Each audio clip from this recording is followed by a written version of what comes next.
Let's go now to Michael Steele, former Lieutenant Governor of Maryland, often a guest host here on the Hugh Hewitt Show and announced candidate for the RNC chairmanship. Michael, happy Thanksgiving evening to you. Happy Thanksgiving to you. How's it going, man? Good, although it's a grim day when international terrorism raises its head this way, and we'll come back to that. But Michael Steele, since you're running for RNC, I want to start with the obvious question. Why did we lose in 06 and 08? We lost in 06 and 08 primarily because we forgot who we were. We started acting and talking like Democrats. So look, when you're Democrat light in this environment, you lose. Instead of standing on the principles that we expressed in the contract with America starting in 94, we started spending money, growing the size of government, behaving poorly, and the government and the people lost faith in our service. And they said, look, we can do better with the other guys if this is how you're going to perform. So what I think we have to do now is just basically check ourselves, recognize who we are, and look, we are the conservative party of this country. Let's start acting like it. And we don't need to run around and start, growing the size of stuff that we shouldn't be growing the size of. We don't need any business doing bailouts. I mean, come on, how much are we spending now? I mean, I can't believe this administration. They've lost their minds with some of the stuff that they're putting on the table right now. And the reality of it is, you, me, and the grassroots of this party, we get the joke, folks, and the joke is on us if we don't turn ourselves around and start moving forward. So that's what's got me fired up to run for chairman, and to speak truth to power and to recognize that we have something to offer this country, and we better start offering it, because what Obama's going to spend for us, not right now, but 2 years from now, is something I don't think we're a price we want to pay. Michael Steele, how great is the technology gap between the RNC and the DNC, and how can it be closed, and who would you ask to oversee this part of the operation at the RNC if you are, in fact, elected chairman? The technology gap is huge. I mean, we sat back in 2004 and watched as Howard Dean basically took to the field in fundraising. Obama comes in 4 years later and redefines the landscape. What do we do? Nothing. What have we done? Nothing. So, where we start is by tapping into the talent that's out there, and we've got a lot of it within our own party, not just the bloggers, but a lot of the technology guys who are doing some pretty innovative things. If you want to get a sense of how I think we can begin to touch people technologically, go to my website that we put up for this chairman's race. It's www.steeleforchairman.com, and you'll see the interactive nature of it, the responsive nature of it, how you can, be involved through texting, through direct communications, all those things that touch voters and make them feel like they're part of something. We will do, certainly if I'm chairman, we must do if we want to remain competitive. Why did the youth and the Latino votes break decisively towards Obama this year, Michael Steele? Because we had nothing to offer them. We had nothing to say to them. We didn't speak to that youthful entrepreneurial spirit that I know exists in the black community and the Hispanic community. We had virtually no sound bites, if you will, that they could chew on throughout the course of this campaign, that they could say, you know what, these guys are saying something that I can identify with. They're saying something that speaks to my values, my concerns, my community. Case in point, nobody seemed to estimate or take into account the fact that on Proposition 8, African Americans and Hispanics would have something to say. They didn't even poll them. So everyone's surprised when they find out that the reason the Proposition 8 in California, that's the gay marriage bill, passed, the reason is, hey, blacks and Hispanics. They brought a value vote to the table that was worth noting. We had nothing to say to them to speak on these issues.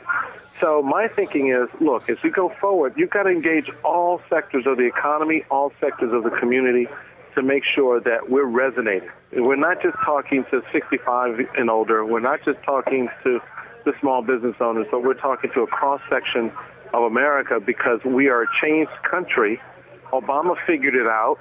He trumped Hillary with it. He trumped McCain with it.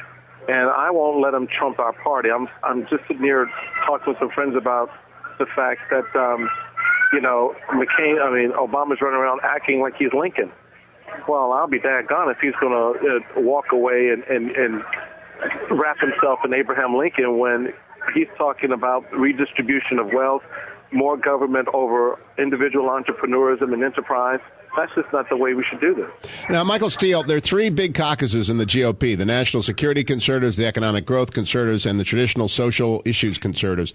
Which one gets the priority? Which ideas matter the most to you?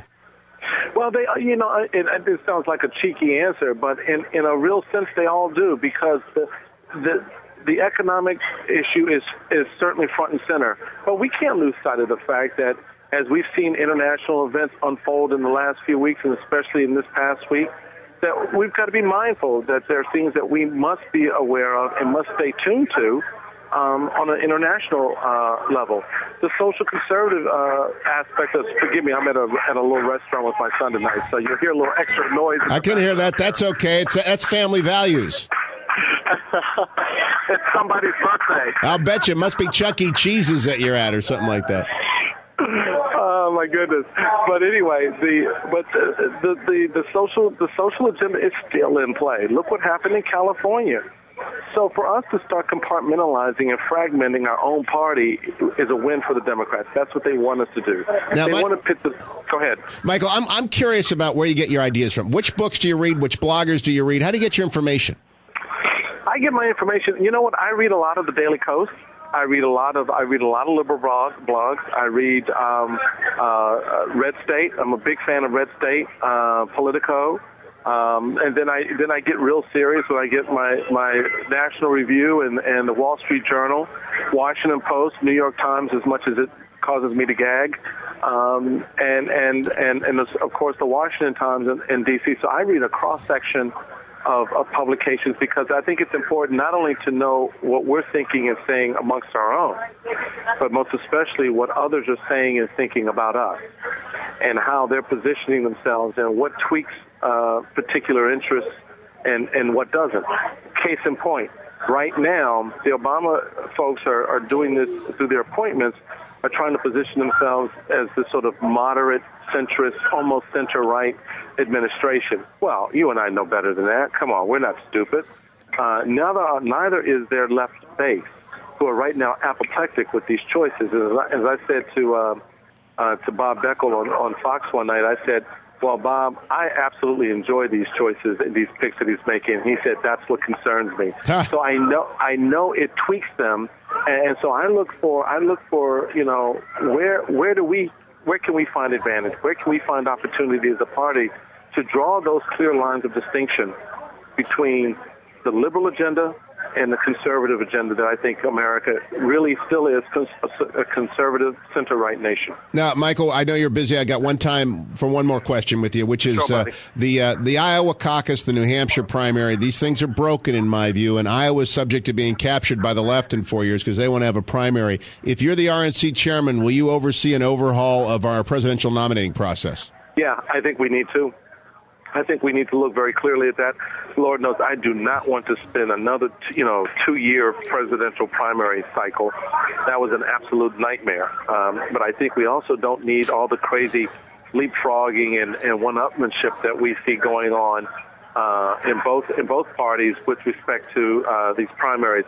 So I'd like to see us work cooperatively with the Democrats to come up with a system that is level, that is fair, and that is appropriate, so that the voters stay engaged and not, midway through looking to turn the channel, so to speak, and move on to something else. So, yeah, I think it's something we're certainly going to look at. I know that the RNC's got they passed legislation, if you will. I think at the summer convention that would call for a commission to look a little bit more closely at how they do that. We certainly want to see what they come up with and begin the process well in advance of the next election to lay down a common sense approach to nominating a president. Michael Steele, happy Thanksgiving to you. Enjoy your son's birthday party, and we'll be back talking with you again, hopefully before the RNC elections take place. I'll be right back. America Updates from India when we return.